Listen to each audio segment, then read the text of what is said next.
ঘর সাজায় রাখবে আমার স্ত্রী, সেও তো নাই। এই জীবনের কি মূল্য আমার? ও আমার যুবক বাবারা, কিসের পেছনে দৌড়াও? এমন একটা দিন নাই যুবকের লাশের খবর নাই। পানির নিচে লাশ, গাড়ির নিচে লাশ, ঘুমের বিছানায় লাশ। আজকে বয়ান শুনতেছো, কালকে এমন সময় আল্লাহ না করুন হতে পারো হসপিটালের রোগী, হতে পারো তুমি কবরের যাত্রী। সারা রাত মোবাইল চালায় ঘুমাবা, 11টার সময় মা ডাকবে, বাবা উঠার কত ঘুমাবি, কোনো আওয়াজ নাই। মা টাচ করে দেখবে পুরো বডি সন্তানের শক্ত হয়ে গেছে, বরফের মতো ঠান্ডা। মা একটা চিৎকার দিয়া বলবে, কে কোথায় আছো, আয়। আমার বাবা দুনিয়ায় নাই, মা বলে ডাকার মতো আমার কেউ আর নেই।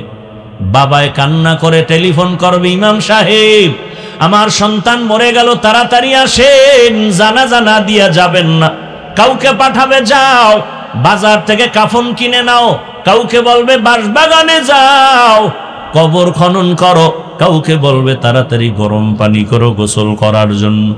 ও বাবা, নিজের গায়ের গেঞ্জিটা বেলেট দিয়ে কেটে কেটে রেখে দিবে। আরে আমার হাতের ঘড়িটা আর একজনে হাতে দিয়া বলবে, এটা আমার ঘড়ি। ও আল্লাহর বান্দা, তোমার আপন বন্ধু মোবাইলের নাম্বারটা ডিলিট করে বলবে, বন্ধু নাই, নাম্বার রেখে কোনো লাভ নাই। ওই কবরে যখন গোসল করায়া কাফন পরায়া জানাজার প্যান্ডেলে নিবে, মা জানালা দিয়া কাঁদবে আর বলবে, আমার বাবারে তোরা কই নিয়ে যাও, শেষবারের মতো চেহারাটা একবার দেখায় দাও। আর আমারে মা বলে ডাকার মতো কেউ থাকলো না। ও যুবক বাবা, ওই অন্ধকার কবরে সব পাড়ায়া মাটি দিয়া যখন চলে যাবে, কেউ নাই। এতদিন তোমার আমার ডানে বামে বন্ধু বান্ধব কত আপনজন, এখন যেন আমি একা বাঁশবাগানে পড়ে থাকবো রে বাবা।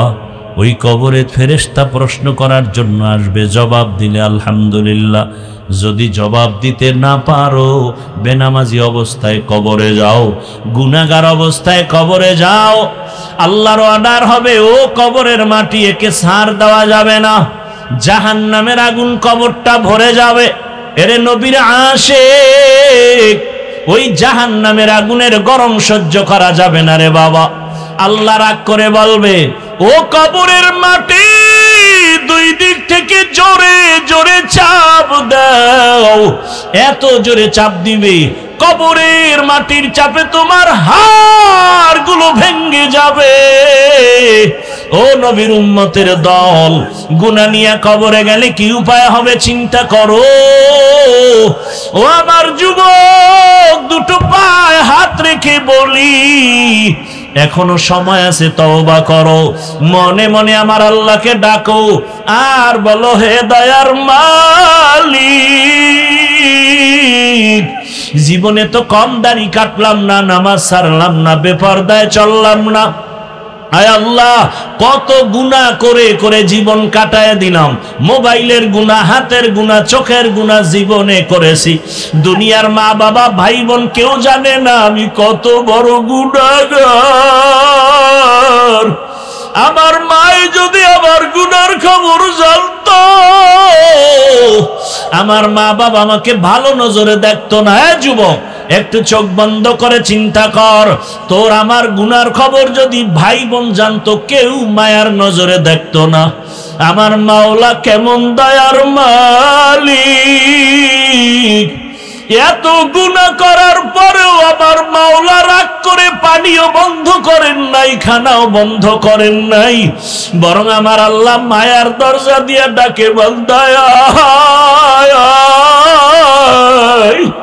রহমতের দরজায় ফিরিয়ে আয়। ওরে আমার দরজা থেকে কই ভাগতেছ, যেদিকেই যাবি জাহান্নামের আগুন। সূর্যের গরম সহ্য করতে পারো না, ওরে বান্দা গুনার মজা পাইয়া কই যাও। বেনামাজি নামাজে না পড়িয়া মজা পাইছো, বেপরদায় চলে মজা পাইছো, গান বাজনায় মজা পাইয়া ও বান্দা তুই কোন দিকে দৌড়াও, ওরে যেদিকে যাইতেছ ওদিকে তো জাহান্নামের আগুন ছাড়া কিছু নাই। ওরে জাহান্নামের আগুনের গরম কেমন জানো? আল্লাতী তাত্তালিউ আলাল আফইদা, ওরে জাহান্নামের আগুন লাগা মাত্র কলিজাটা ভুনা হয়ে যাবে। ও আমার যুবক বাবারা, ওরে গুনার কারণে জীবনটা ধ্বংস, দিলটা পাথর হয়ে গেল, চোখে পানিও নাই। আল্লাহর কাছে তওবা করো আর মনে মনে আল্লাহরে ডাক দাও, হে দয়ার আল্লাহ, এই ময়দান থেকে আর গুনাহ অবস্থায় ফিরাইয়া দিও না। আল্লাহকে বলো, হে মালিক, জীবনে যত গুনাহ করেছি আর করব না। গুনাহগার হইয়া হাসরের ময়দানে দাঁড়াতে চাই না। হাসরের ময়দানে সূর্যের গরম, জাহান্নামের গরম সহ্য করতে পারবো না। ও আল্লাহ, তুমি মাফ করে দাও। আর নামাজ ছাড়বো না, দাড়ি কাটবো না, বেপরদায় চলবো না।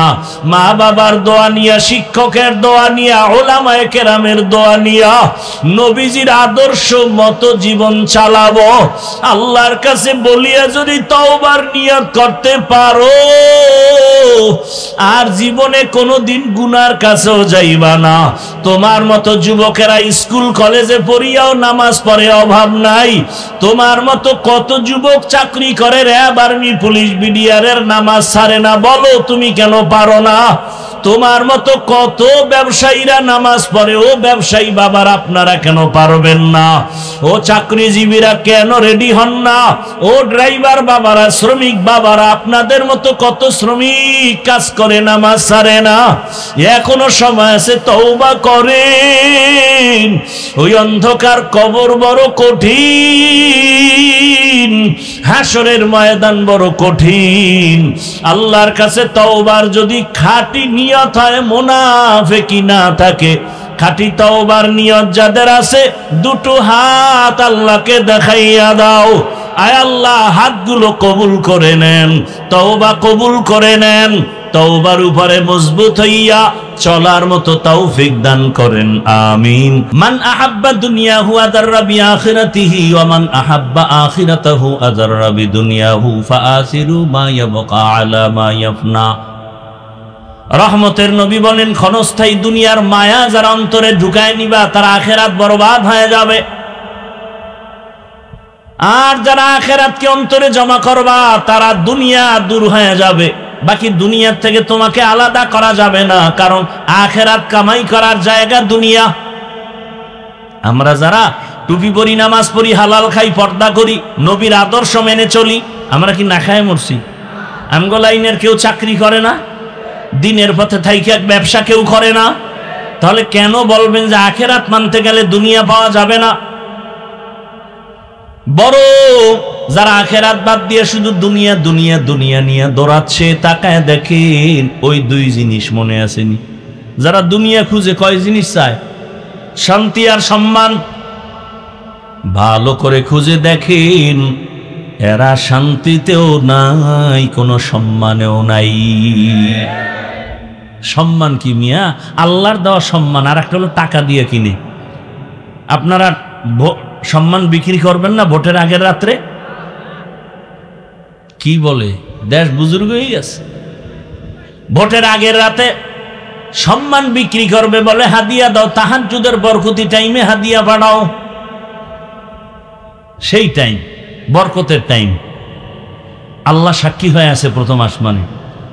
বেশি দাও, বরকত বেশি। খাইয়া লইয়া ভোট দিবে একটা, বিক্রি করছে 6 জায়গায়। হালাল না হারাম? আল্লাহ হেদায়েত দান করুন। ভাই, ভোট তো দিবেন যার দ্বারা দেশের উপকার হবে, জাতির উপকার হবে, ইসলামের উপকার হবে, তাকে দিবেন। সোজা কথা, কোনো প্যাস। আমার কাছে দোয়া চাইতেছে 13 জন প্রার্থী, হুজুর দোয়া চাই, হুজুর দোয়া চাই, হুজুর। 13 জনের জন্য কি দোয়া করুন? যেন 13 জন যেন বিজয় হয়, এটা সম্ভব। একজন হবে তো কি দোয়া করবো? এই দোয়া করলাম, ও আল্লাহ, যেই ব্যক্তির মাধ্যমে জনগণের দায়িত্ব আসলে দেশের লাভ হবে, জাতির খেদমত হবে, ইসলামের লাভ হবে, তাকে তুমি বিজয়ের মালা পরায়া দাও। দোয়াটা কোনো দলীয় হইছে পক্ষ?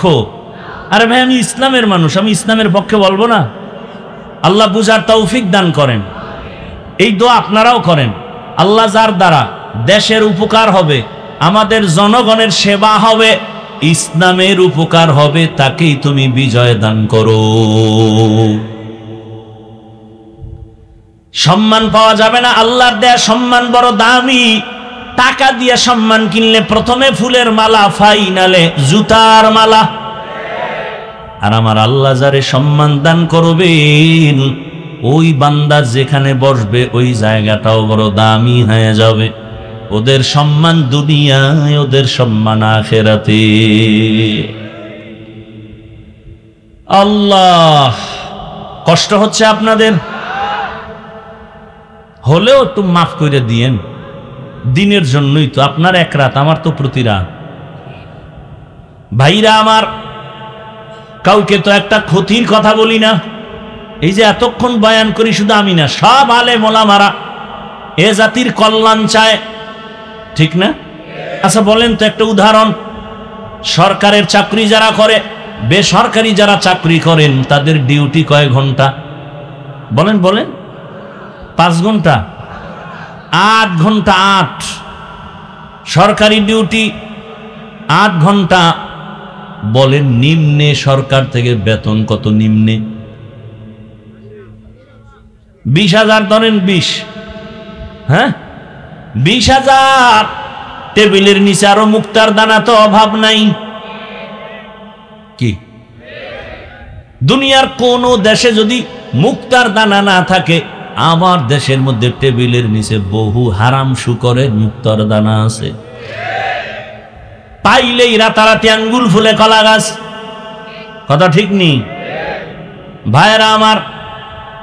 তাহলে ডিউটি করে 8 ঘন্টা, বেতন 20,000, এমনে হেমনে আরো অনেক কিছু। এবার আপনারা বলেন, আপনাদের অঞ্চলগুলোতে যত মসজিদ আছে, ইমাম সাহেবদের ডিউটি কত ঘন্টা? বলেন, বেতন দেন কত? গ্রামে তো সেদিন এক জায়গায় জিজ্ঞেসি, কয় ইমামের 1,500, খতিবের 2,500। আমি বললাম একুরেট মাস? বলে 13 মাস বাকি। 24 ঘন্টা ডিউটি করে, 5,000 টাকা, 10,000 টাকা বেতন দেয়, তাও মাস দেওয়া হয় না। এরপরেও কি কোনো ইমাম সাহেব কারো সাথে খারাপ আচরণ করে? জুমায় কি বলছে? 30,000 বেতন দাও, না হয় আসর থেকে সূরাগুলো উল্টা পড়া হবে। কেউ বলছে? এবারে এই 24 ঘন্টার ডিউটি কি কয়? রিমান্ড চলে, রিমান্ড। জহুরের নামাজে নাই, আসরের সময় রিক্সা ড্রাইভার কয়, হুজুর জহুরে ছিলেন না, গেছিলেন কই?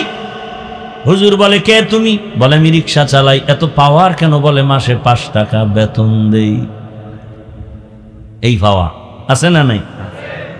সভাপতি সাহেব কত? বলে মাত্র 100। সেক্রেটারি সাহেব কত নি? কয় সভাপতির থেকে সেক্রেটারি ধনী দেন কত? কয় 50। কেন? সভাপতির থেকে ধনী বাড়ায় দেন। কয় সভাপতির থেকে বেশি দিতে গেলে বেয়াদবি হবে। এত কিছুর পর আলেম কারো সাথে খারাপ কথা বলে না, বরং কলিজা দিয়া মোনাজাতে দোয়া করে, হে আল্লাহ এলাকায় শান্তি দাও, ব্যবসায় বরকত দাও, কবর আলাদের জান্নাত দাও, আয় আল্লাহ অসুস্থ রোগীদের সুস্থ বানাও।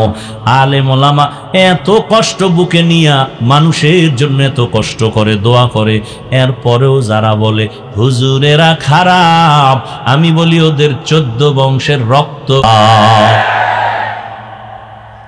আল্লাহ হেদায়েত দান করেন। ভাইরা আমার, এজন্য আল্লাহ বলেন, মিনহা খালাকনাকুম ওয়া ফিহা নুঈদুকুম ওয়া মিনহা নুখরিজুকুম তারাতান উখরা মাউতু কাসিন কুল্লু নাসিন শারিবু কবরু বাইতিন কুল্লু নাসিন দাখিলু। আর অল্প টাইম আমি ঘুষাই নিতেছি, আয়াতের উপরে অল্প কথা না বললে হক আদায় হবে? অল্প টাইম, ভালো করে খেয়াল করেন। আল্লাহ বলেন আমি মানুষ মাটির থেকে তোদেরকে সৃষ্টি করেছি, এক অংশ। দ্বিতীয়, তোকে মাটির গর্ভে নিয়ে যাব, দ্বিতীয়। তৃতীয় অংশ হলো মাটির থেকে আবার পুনরায় আমি হাসরের মাটি উঠাবো।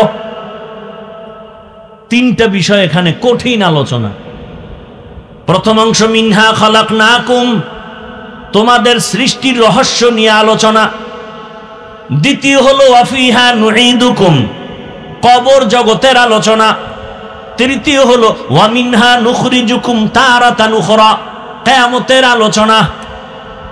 মাত্র মিনহা খালাকনাকুম শব্দটার উপরে কয়েক মিনিট কথা বলবো। আল্লাহ বলেন হে মানুষ, মাটি থেকে তোমাকে সৃষ্টি করা হলো। ডাইরেক্ট আল্লাহ আদমকে বলছেন হে আদম, আমি তোমাকে মাটির থেকে সৃষ্টি করেছি। যদি আদম উদ্দেশ্য হয় তাহলে মিনহা খলাকনা কা হবে, কুম হবে কেন? কা মানি তোমাকে, কুম মানি তোমাদেরকে। আদম কি তোমাদের না তুমি? তুমি। আদম তো একা, এখানে হবে মিনহা খলাকনাকা। বরং আল্লাহ বলেন মিনহা খলাকনাকুম, আমি আদম তোমাদেরকে সৃষ্টি করেছি। তার মানে বাবা যেই পদার্থের হবে সন্তানেরাও সেই একই পদার্থের হবে। আল্লাহ তাআলা মানুষ সৃষ্টির ব্যাপারে আবার অনেক কথা এখানে আলোচনা অনেক জায়গায় করেছি, আজকে নতুন করে শুরু করেছি এই সুযোগে, কিন্তু এত কথা বলা যাবে না। আল্লাহ মানুষ সৃষ্টির ক্ষেত্রে আর এক জায়গায় আর একভাবে বলেন, আমি মানুষ সৃষ্টি করেছি জমাট রক্ত থেকে। ইকরা বিসমি রাব্বিকাল্লাযী খালাক, খালাকাল ইনসানা মিন আলাক। আছে না নাই? ওখানে বলা হলো মাটির থেকে, এখানে বলা হলো জমাট রক্ত থেকে। আর এক আয়াত আল্লাহ বলেন না, আমি মানুষ সৃষ্টি করেছি হাল আতা আলাল ইনসানি হিনুম মিনাদ দাহরি লাম ইয়াকুন শাইআম মাযকুরা ইন্না খালাকনাল ইনসানা মিন নুতফাতিন আমশাজিন নাবতালি ফাজআলনাহু সামিআম বাসীরা। ঠিক আছে আয়াত? ঠিক আছে, পরে তো ব্যাস লাগাই দেব। ঘুমাও ঘুমাও।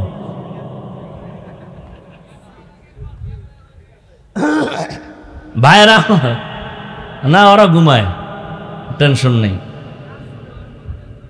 ভাইরা আমার, আল্লাহ এখানে বলেন আমি ইনসানকে সৃষ্টি করেছি নাপাক পানি থেকে। কয়টা পাইলেন কথা? তিনটা। এবার আল্লাহ আর এক জায়গায় বলেন ওয়ালাকাদ খালাকনাল ইনসানা মিন সুলালাতিন মিন তিন সুম্মা জাআলনাহু নুতফাতান ফি ক্বারারিন মাকিন সুম্মা খালাকনান নুতফাতা আলাকা ফাখালাকনাল আলাকাতা মুদগাহ ফাখালাকনাল মুদগাতা ইযামা ফাকাসাউনাল ইযামা লাহমা সুম্মা আনশানাহু খালকান আখার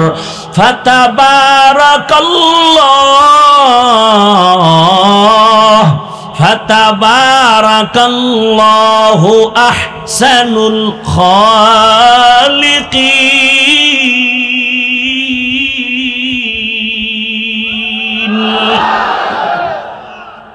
আল্লাহ নাপাক পানির থেকে কেমনে বানাইছেন? আল্লাহ বলেন এই পানিটারে আমি আল্লাহ শোধন করাইলাম ফেরেশতার মাধ্যমে, এরপরে গোশতের টুকরা, এরপরে হাড্ডি, এরপরে আবার শোধনের পরে আমি আল্লাহ তাআলা আবার গোশত দিলাম, হাড্ডি দিয়া, চামড়া দিয়া, একটা স্ট্রাকচার মানুষের বানাইয়া, এরপরে প্যাকেট করে দিলাম, কাভার করে দিলাম, একের উপরে একটার উপরে আর একটা কাভার, কাভারের উপরে কাভার, কাভারের উপরে কাভার দিয়া এমন ভাবে আমি আটকাইয়া দিয়েছি যে মায়ের গর্ভে বিন্দু থেকে বিন্দু বাতাস ঢুকতে পারবে না, ঢুকলেই তোর মরণ। দেখেন তো, অক্সিজেন ছাড়া বাঁচা যায়? আপনার মুখ আর নাকটা 1 মিনিট চাইপা ধরলে বাঁচার উপায় আছে? ইন্নালিল্লাহ খাওয়ার তো কায়দা নেই, জাগাত চিৎপটাং হয়ে যাও। কিন্তু মায়ের গর্ভে বিন্দু থেকে বিন্দু অক্সিজেন ঢুকার কায়দা নাই। নাভির সাথে নাভির মায়ের নাভিতে তার লাগায় দিছে, ক্ষুধা নিবারণ হবে নাপাক রক্ত দিয়া। আল্লাহ মায়ের গর্ভে সুন্দরভাবে রক্ত দিয়া আমার ক্ষুধা নিবারণ করেছেন, কাবার দিয়া রাখলেন। মিনহা খালাকনাকুম, মাটির থেকে আল্লাহ সৃষ্টি যদি করে থাকেন তাহলে রক্ত থেকে সৃষ্টি করার অর্থ কি? রক্ত থেকে যদি সৃষ্টি করে থাকেন, নাপাক পানি থেকে সৃষ্টি করার ব্যাখ্যা কি? কয়েকটা কথা এখানে সব বাদ। শুধু এতটুকু জানবো আল্লাহ এত কিছু বইলা কি বুঝাইতে চান। আল্লাহ বুঝাইতে চান মিনহা খালাকনাকুম, এই মাটির মানুষ মাটির মতো হইয়া চল, আগুনের মতো বাহাদুরি দেখাইস না। মাটির গুণ কি কয়? নরম। গরম ভাব দেখাও কেন? মাটির গুণ নরম, মাটির থেকে তোমাকে বানানো হয়েছে, তুমি মাটির মতো নরম হয়ে চলো, মাটির মতো নরম হয়ে চলো। এই এক ব্যাখ্যা। আর একটা হলো মাটির দিকে তাকায় দেখ, মাটির মধ্যে কত ধৈর্য। মাটির জমিন কত জুলুম হয় মাটির উপরে, এরপরও মাটি কারো সাথে রাগ করে কিছু বলে না। মাটির মানুষ ধৈর্য ধারণ কর, যে যা বলুক ধৈর্য ধারণ করো, কারো উপরে আক্রমণ করিও না, নরম হইয়া চলো, আমি আল্লাহ তোমাকে বিনা হিসাবে জান্নাত দিয়া দিব। মাটির মানুষ আমরা নরম হব, খালি গরম গরম গরম গরম আর গরম। আচ্ছা গরম হয় কেন? গরম হওয়ার কিছু পুঁজি আছে আলাদা। কি পুঁজি? মানুষ গরম হওয়ার এক কারণ হলো ক্ষমতার গরম। গরম আছে না নেই? পুলিশের চাকরি করে, এটা একটা চাকরি, কিন্তু দেখবেন পুলিশের সাথে হুদা ওর কোনো সরকারি চাকরি নেই, পুলিশের লগে একটু ঘুরে, আরে পাওয়ার। বাপের নাম নাই সানগাজির বেয়াই, ওর ভাবার আরো বেশি। এটারে কি কয়? ফরমা না কি জানি কয়। হ্যাঁ, আরে বাপরে বাপ, কঠিন পাওয়ার। আল্লাহ হেদায়েত দান করেন। নাই খবর জানেন, রাস্তাঘাটে চলি আমরা। আল্লাহ হেদায়েত দান করেন। তো ক্ষমতার একটা গরম আছে না নাই? নমরুদ গরম, কেমন গরম? আল্লাহরে মেরে ফেলব, আমি রেডি। আল্লাহকে আয়। ওয়ামাকারু ওয়ামাকারাল্লাহ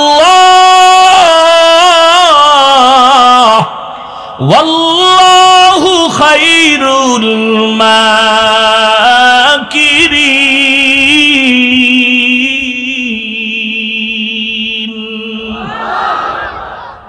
নমরুদ আল্লাহরে মেরে ফেলবে। পাওয়ারটা কেমন? বাঁশ দিয়া খুঁটি বানাইছে, কি কয় সিঁড়ি, তীর মাইরা আল্লাহরে মেরে ফেলবে, গিয়া মারছে। এবার দেখে আগায় রক্ত, নিচে একাই যে রক্ত, মেরে ফেলছে।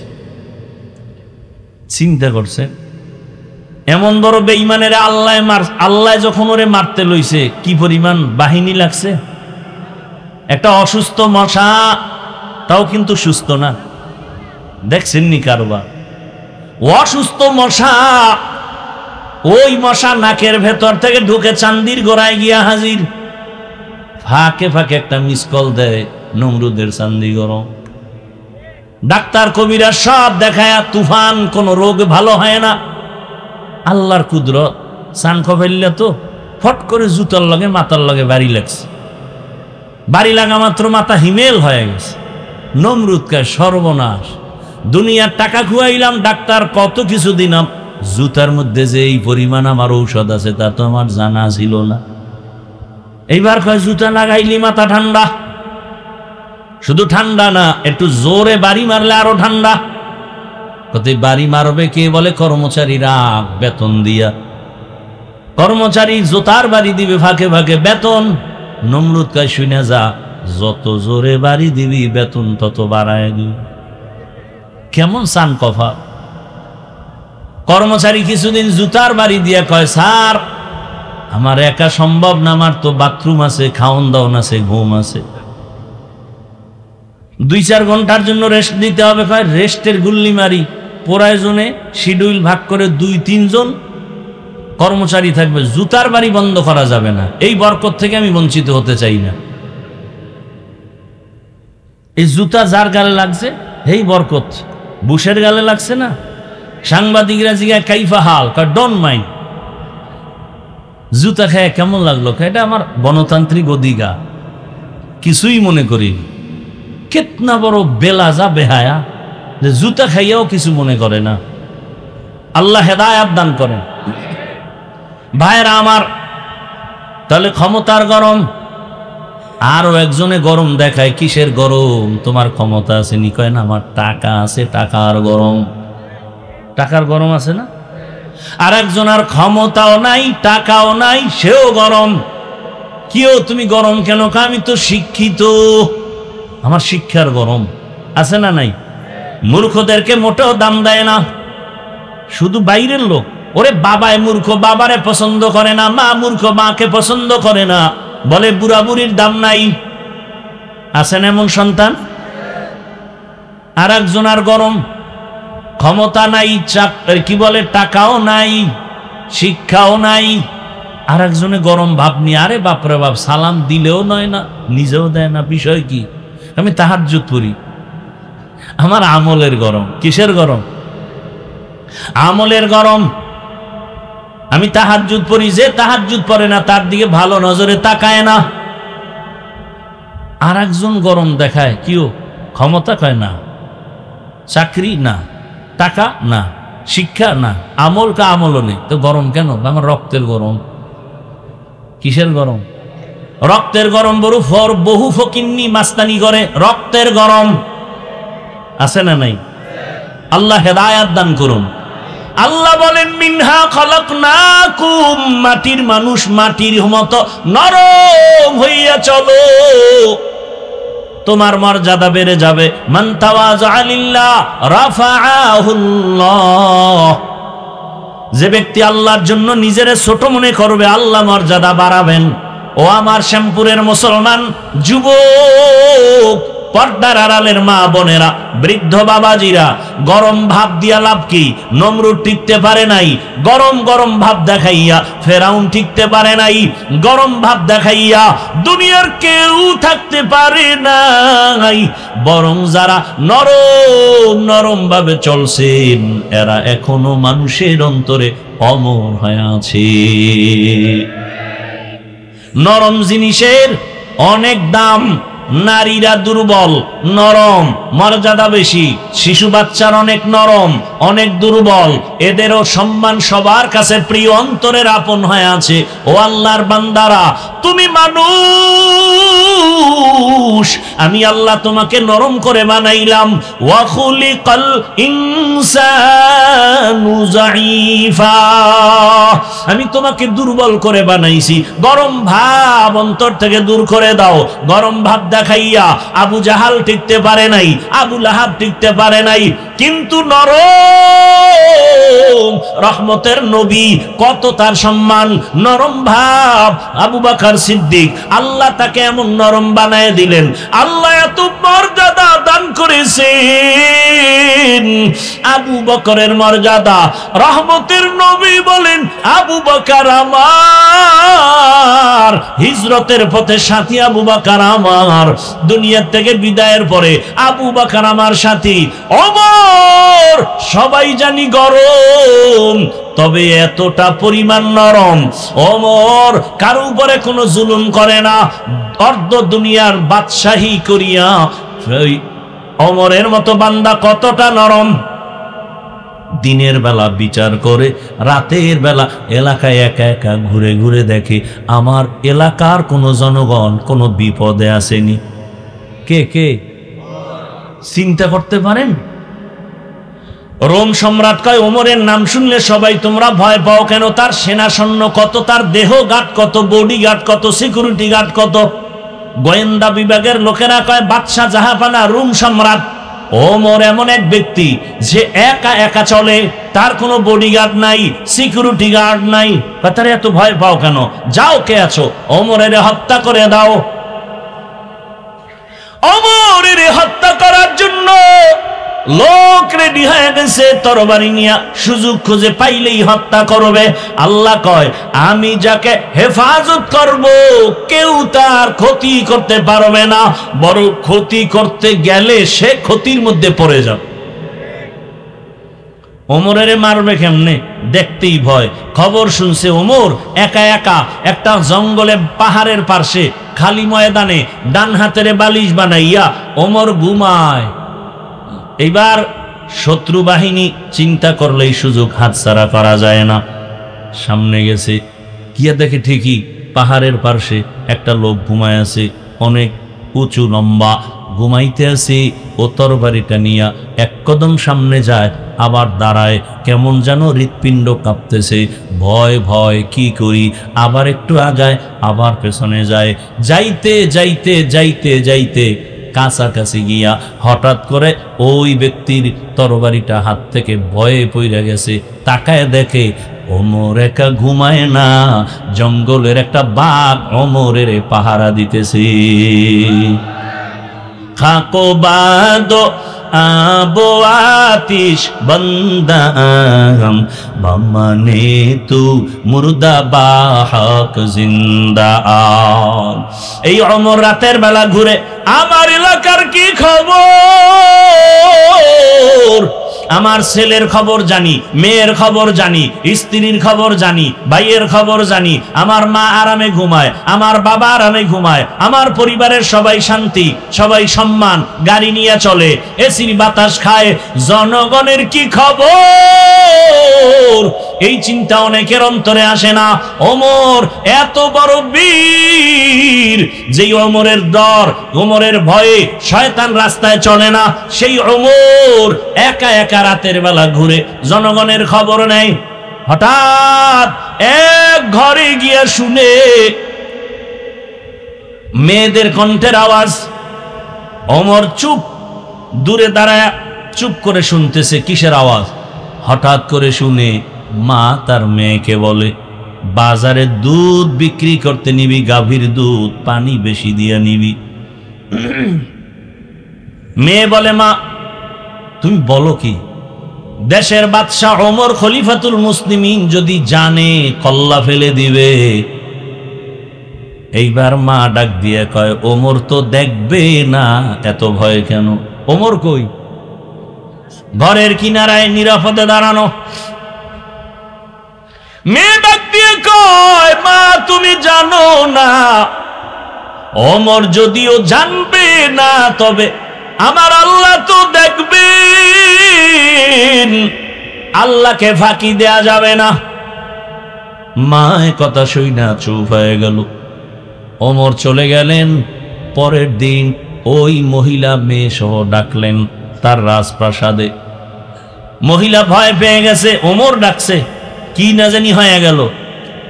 ওমর লোক দিয়া দুজনকে ডেকে পাঠালেন।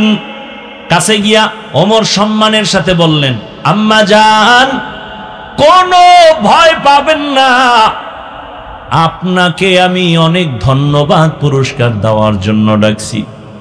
এই জমিনে আমি ওমরের যুগে এমন মেয়ে পাওয়া বড় কঠিন। আম্মা জান, আপনার কপাল বড় ধন্য।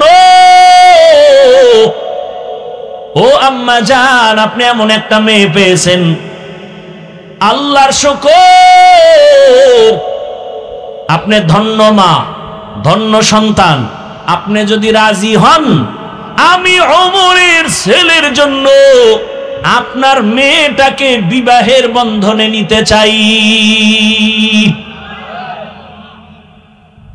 এমন মেয়ে পাওয়া বড় কঠিন। আপনি যদি রাজি হন, আমি আপনার মেয়েটাকে আমার ছেলের জন্য বিবাহের বন্ধনে নিতে চাই। মা কি বলবে? না, মা বলবে আমার কপাল খুলে গেছে।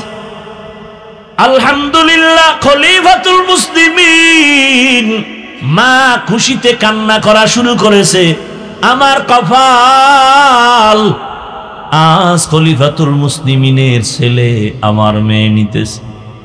আল্লাহ এমন কবুল করেছেন, ওই মেয়ের ধারায় পরবর্তীতে ওই মেয়ের ঘরে ঘরে জন্ম নিল জগৎ বিখ্যাত জমিনে এর এক তারকা আলেম আল্লাহর বুজুর্গ ওমর ইবনে আব্দুল আজিজ। ওমর ইবনে আব্দুল আজিজের ইতিহাস বললে আর একদিকে চলে যাবে। কেমন সন্তান? ওই মেয়ের ধারায়। এজন্য গাছ ভালো হলে ফল ভালো হবে। ও আমার যুবক বাবারা, আমি তো আপনাদের এতক্ষণ যত বয়ান শুনাইলাম একবারও কিন্তু বলি না আপনারা স্কুলে তালা মেরে সব মাদ্রাসায় যান, সবাই হুজুর হয়ে যান বলেছি না, বরং আমি দেশে দেশে বলি আমার যুবক বাবারা, আমার দেশে হুজুরের অভাব নাই, মাওলানার অভাব নাই, মুফতির অভাব নাই, মুহাদ্দিসের অভাব নাই। আমার দেশে এখন ডাক্তার আছে ঠিকই, কিন্তু আদর্শ ডাক্তারের অভাব, আদর্শ ইঞ্জিনিয়ারের অভাব, আদর্শবান ডিসিএসপির অভাব। আজ আমার দেশের ডিসিএসপিওসি যদি আদর্শবান হইতেন, 5 বেলার নামাজ পড়তেন, আমার দেশে কোরআনের বয়ান চলতে কোনো সুদখোরের অনুমতি নেওয়ার প্রয়োজন হতো না। অতএব আমি অনুরোধ করে বলি, ও আমার যুবক বাবা, দোয়া করে গেলাম, সবাই আমিন বলবে, কপাল খুলে যাবে। তুমি স্কুল কলেজে পড়ো, চাকরি করো, ব্যবসা করো, ডাক্তার হও, ইঞ্জিনিয়ার হও, প্রফেসর হও, ওসি হও, ডিসি হও, এসপি হও, মেম্বার চেয়ারম্যান এমপি হও, ব্যবসায়ী হও, চাকরিজীবী হও, তবে এক দাবি অনুরোধ, বেয়াদব হইও না রে বাবা। বলবা হাফিজ ভাই বেয়াদব হব না, তার মানেটা কি? বেয়াদব হবা না কথার ব্যাখ্যা হলো 3 জায়গায় বেয়াদবি করবা না। খোদার কসম, বেয়াদবি করলেই মরার আগে জীবন ধ্বংস, মরার পরে না আগে। 1 নাম্বার জায়গা মা বাবা। মা বাবার সাথে যদি বেয়াদবি করো আর মা বাবা যদি অসন্তুষ্ট হয়ে একটা নিঃশ্বাস ছেড়ে দেয়, তোর ধ্বংস শুরু। 2 নাম্বার জায়গা শিক্ষক। মা বাবা আমার জন্য দোয়া করেছে, মা বাবা আমার জন্য কান্না করেছেন, আল্লাহ আমাকে সম্মানের জায়গা দিয়েছেন, কিন্তু আমি যে আপনাদের সামনে বয়ান করি, এই বয়ান আমার মা শিখান নাই, আমার আব্বা শিখান নাই, আমাকে ধরে ধরে ধরে ধরে কোরআন হাদিসের বয়ান শিখাইছেন আমার ওস্তাদ। তাহলে শিক্ষকের অবদান আছে না নাই? তোমাকে দস্তকাত শিখাইলেন, তুমি এখন ইংলিশে কথা বলো, আরবিতে কথা বলো, বাংলায় শুদ্ধ বাংলায় কথা বলো, এই অবদান কার? শিক্ষক। অতএব শিক্ষকের সাথে বেয়াদবি করবা না। যদি করো আর কষ্ট পাইয়া শিক্ষক যদি নিঃশ্বাস ফেলে, তোমার ধ্বংস শুরু, লেখাপড়ার জীবন ধ্বংস হয়ে যাবে।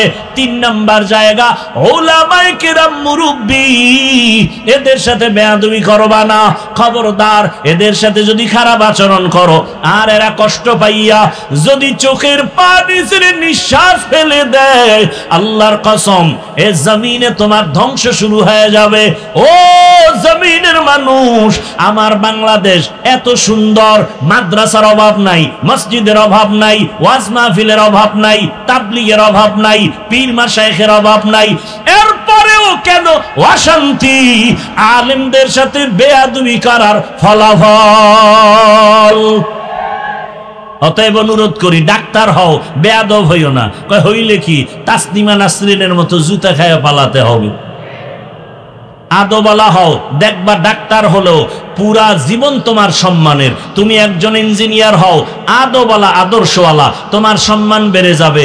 এখান থেকে তোমাকে ডাক দিয়া বিদেশ নিয়ে যাবে হায়ার করে। এরকম ডাক্তার নাই? আছে। সম্মান, এটা ডিগ্রি না, সম্মান। এই সম্মানের জীবন যদি চাও, হে যুবক, মা বাবার দোয়া নাও, শিক্ষকের দোয়া নাও, ওলামায়ে কেরামের দোয়া নিয়ে সামনে আগাও। ও পর্দার আড়ালের আম্মা জান, এতক্ষণ আপনাদের সন্তানদের যা বুঝাইলাম, এগুলো যদি বাস্তবায়ন করতে হয়, আপনি মায়ের আদর্শ আর দোয়া লাগবে। আপনি যদি চেষ্টা করেন, একটা সন্তান ফুলের মতো পবিত্র হয়ে যাবে। আম্মা জান, আপনার আদর্শ সন্তান শিখে ফেলবে। আম্মা জান, আপনার মতো কত দামি মা এই এলাকায় আছে, এখনো আছে, নামাজ ছাড়ে না, বেপরদায় চলে না, মোবাইলে সময় নষ্ট করে না। এরে আম্মা জান, স্বামীর মাল খেয়ানত করে না। আম্মা জান বলেন, আপনারা কেন নামাজ পড়েন না? না, বেপরদায় চলেন, মোবাইলে সময় নষ্ট করেন, স্বামীর মাল খেয়ানত কেন করেন? আরে স্বামী মরে গেলে তো আপনারই থেকে যাবে সব, আপনি কেন স্বামীর মাল মনে করে নষ্ট করেন? ও আমার মা বোনেরা, এখনো সময় আছে, আল্লাহর কাছে তওবা করেন আর মনে মনে বলেন, হে আল্লাহ, একটা ভালো সন্তানের মা বানায়া দাও। আপনার সন্তান ডাক্তার হবে, ইঞ্জিনিয়ার হবে, ওসিডিসি হবে। আপনার সন্তানের ব্যবহারে কোনো মা বাপ যেন কষ্ট না পায়, ওলামায়ে কেরাম শিক্ষকরা যেন কষ্ট না পায়। আরে মা, আপনার সন্তানের ব্যবহারে সবাই খুশি থাকবে, কলিজা করে দোয়া করবে, ডাক্তার হবে, রোগীও দেখবে, কোরআন তেলাওয়াত করবে, নামাজ আদায় করবে, আবার আপনাদের জন্য দিল খুলে দোয়াও করবে। এমন ডাক্তারের মা যদি হতে পারেন, আপনার জীবনটাও ধন্য, সন্তানের জীবনটাও ধন্য হবে। ও আম্মা জানেরা, আপনাদের মতো মা এখনো আছে, দিনের পথে চলে, মার্কেটে ঘুরে না। আম্মা জান, আপনার চেহারার মধ্যে বদনজর লাগাবেন না, খবরদার। মা ঘরের মধ্যে থেকে একটা আদর্শ সন্তান তৈরি করে যাবেন, আদবওয়ালা, কোরআন পড়নেওয়ালা। এ ডাক্তার ইঞ্জিনিয়ার হলেও আপনার জীবনটা ধন্য হয়ে যাবে। ও বাবাজিরা, ও যুবক বাবারা, এখনো সময় আছে, তওবা করো। জীবনে তো মনের চাহিদা মিটাইয়া, শখ মিটাইয়া, গুনাহ তো কম করো নাই। মনে শখ লাগছে পার্কে যাবা, মজা, দৌড়ায় গেছো, কারো বাধা মানো নাই। মনে শখ আসছে, দাড়ি রাখবা না রাখো নাই, নামাজ পড়বা না পড়ো নাই। ও বাবা, আরো কি তোমার শখ আছে এখনো দাড়ি কামানের? এখনো কি শখ মিটে নাই? আর বলো, আর কত রাত্র সারা রাত মোবাইল চালাইলে তোমার শখ মিটে যাবে? আর কতদিন পার্কে পার্কে ঘুরলে তোমার শখ পূরণ হবে? আর কতবার দাড়ি কাটলে, নামাজ ছাড়লে তোমার শখ পূরণ হবে? এবং এটাও বলো, তোমার হায়াতের বাকি আর আছে কতদিন? দেখো নাই ও শ্যামপুরের যুবকেরা, ফেসবুকে কি তোমরা দেখো নাই? আমি শুনছি বাইতুল্লায় বসিয়া ওই বিদেশ থেকে একটা যুবক টাকা আর স্বর্ণ নিয়ে বাড়ি আসছে বেড়াইবার জন্য, পরিবারের আনন্দ করার জন্য। এয়ারপোর্টে নামার পর শাহজালাল আন্তর্জাতিক বিমানবন্দরে পরিবারের স্ত্রী সন্তানেরা গাড়ি নিয়ে হাজির। ওই আল্লাহর বান্দা গাড়িতে রওয়ানা, সন্তানের চুমু খায়, আপনজনের পাইয়া কত আনন্দ, আনন্দে আনন্দে বাড়ি যায়। বাড়ি যাওয়ার কাছাকাছি যাইয়া গাড়িটা পানির মধ্যে ড্রাইভার ফেললো। পানির মধ্যে পড়ার পরে নিজের সামনে সন্তান মরে গেল, স্ত্রীটাও মারা গেল। দেখেন নাই? ওই যুবক মিডিয়ার সামনে কান্না, আর বলে মানুষ বিবাহ করে খাইয়া না খাইয়া তো পরিবার নিয়ে এক জায়গায় থাকে, একটা আনন্দ আছে। আমি ওই আনন্দ পাই নাই, বিদেশ গেলাম টাকা পয়সার জন্য।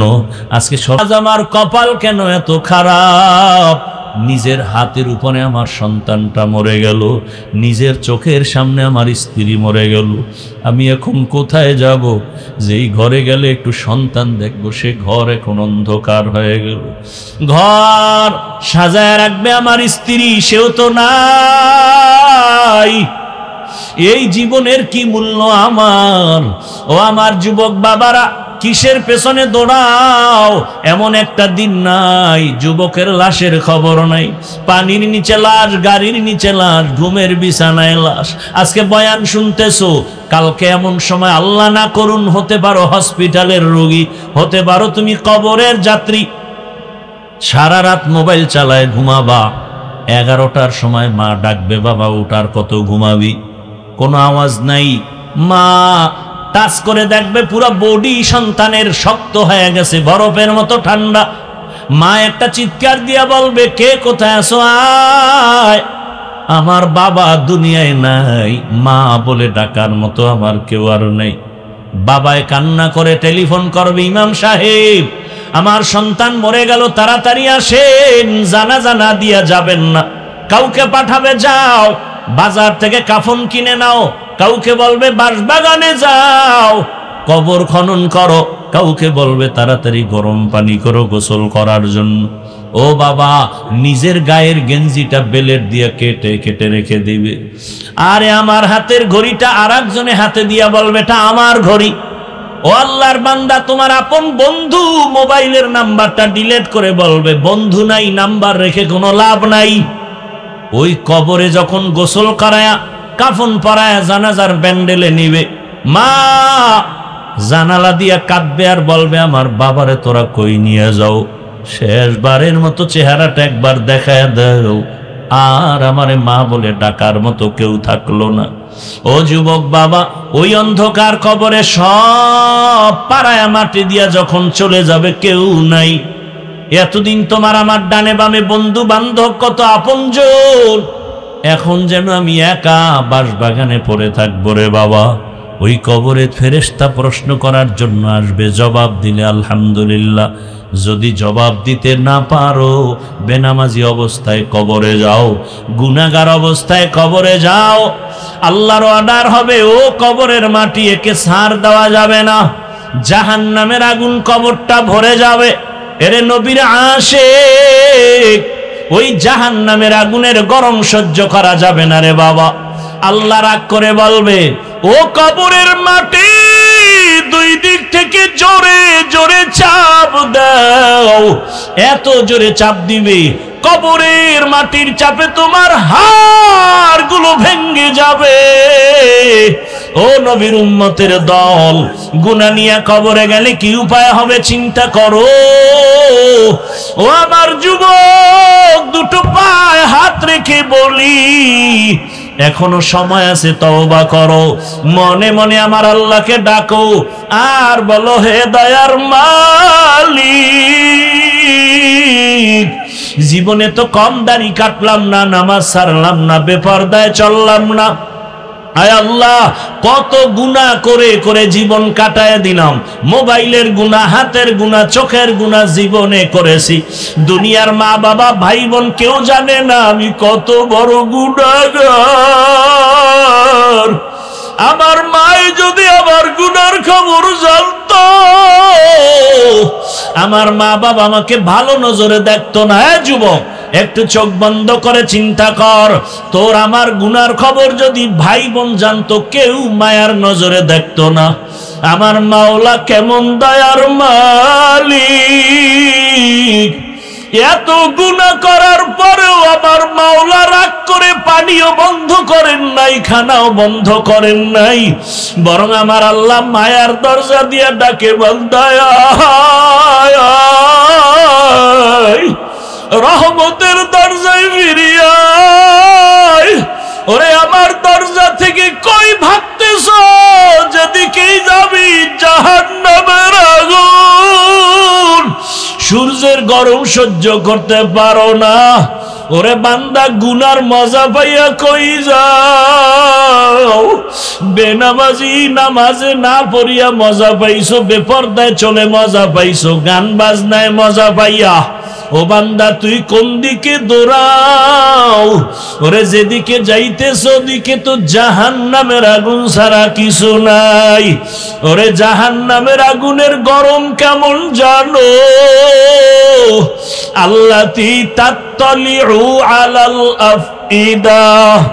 ওরে জাহান্নামের আগুন লাগা মাত্র কলিজাটা ভুনা হয়ে যাবে। ও আমার যুবক বাবারা, ওরে গুনার কারণে জীবনটা ধ্বংস, দিলটা পাথর হয়ে গেল, চোখে পানিও নাই। আল্লাহর কাছে তওবা করো আর মনে মনে আল্লাহরে ডাক দাও, হে দয়ার আল্লাহ, এই ময়দান থেকে আর গুনাহ অবস্থায় ফিরাইয়া দিও না। আল্লাহকে বলো, হে মালিক, জীবনে যত গুনাহ করেছি আর করব না। গুনাহগার হইয়া হাসরের ময়দানে দাঁড়াতে চাই না। হাসরের ময়দানে সূর্যের গরম, জাহান্নামের গরম সহ্য করতে পারবো না। ও আল্লাহ, তুমি মাফ করে দাও। আর নামাজ ছাড়বো না, দাড়ি কাটবো না, বেপরদায় চলবো না। মা বাবার দোয়া নিয়া, শিক্ষকের দোয়া নিয়া, ওলামায়ে কেরামের দোয়া নিয়া নবীজির আদর্শ মতো জীবন চালাবো। আল্লাহর কাছে বলিয়া যদি তওবার নিয়ত করতে পারো, আর জীবনে কোনোদিন গুনার কাছেও যাইবা না। তোমার মতো যুবকেরা স্কুল কলেজে পড়িয়াও নামাজ পড়ে, অভাব নাই। তোমার মতো কত যুবক চাকরি করে, র্যাব, আর্মি, পুলিশ, বিডিআরের নামাজ ছাড়ে না। বলো তুমি কেন পারো না? তোমার মতো কত ব্যবসায়ীরা নামাজ পড়ে, ও ব্যবসায়ী বাবার আপনারা কেন পারবেন না? ও চাকরিজীবীরা কেন রেডি হন না? ও ড্রাইভার বাবারা, শ্রমিক বাবারা, আপনাদের মতো কত শ্রমিক কাজ করে, নামাজ ছাড়ে না। এখনো সময় আছে, তওবা করেন। ওই অন্ধকার কবর বড় কঠিন, হাসরের ময়দান বড় কঠিন। আল্লাহর কাছে তওবার যদি খাঁটি নিয়ত হয়, মুনাফিকি না থাকে, খাঁটি তওবার নিয়ত যাদের আছে, দুটো হাত আল্লাহকে দেখাইয়া দাও। আয় আল্লাহ, হাতগুলো কবুল করে নেন, তওবা কবুল করে নেন। তওবার উপরে মজবুত হইয়া চলার মতো তৌফিক দান করেন, আমিন। আলহামদুলিল্লাহি রাব্বিল আলামিন, ওয়াসসালাতু ওয়াসসালামু আলা সাইয়্যিদিল আমবিয়াই ওয়াল মুরসালিন ওয়া আলা আলিহি ওয়া আসহাবিহি আজমাইন। ইয়া আরহামার রাহিমিন, ইয়া আরহামার রাহিমিন, ইয়া আরহামার রাহিমিন। রব্বিরহামহুমা কামা রব্বায়ানি সগীরা, রব্বিরহামহুমা কামা রব্বায়ানি